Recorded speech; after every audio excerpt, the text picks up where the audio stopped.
आमचा माळ. तुम्हाला मी माझा माळ दाखवतो. हे पालक, ते वांगे, ते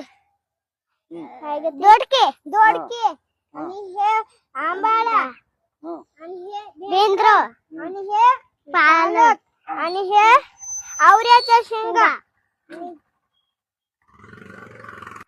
हे आमची पालक कापायला आली. फुलं हे सूर्यफूल आहे. हे डाळिंबाचं झाड आहे. बघा, बिगर खताच्या बिगर औषधाच्या आमच्या हे मिरच्या. ही आमच्या 2 नंग्या बहिण्या. हे पपईचं झाड खाली जायचं. हे आमचं पपईचं झाड. चल इकडे. हे आमचा चारा. हे आमचा चारा. हे आमच्या गाईचा चारा. आंबाडा. चल पुढे. हे आमचे पपईचे झाड.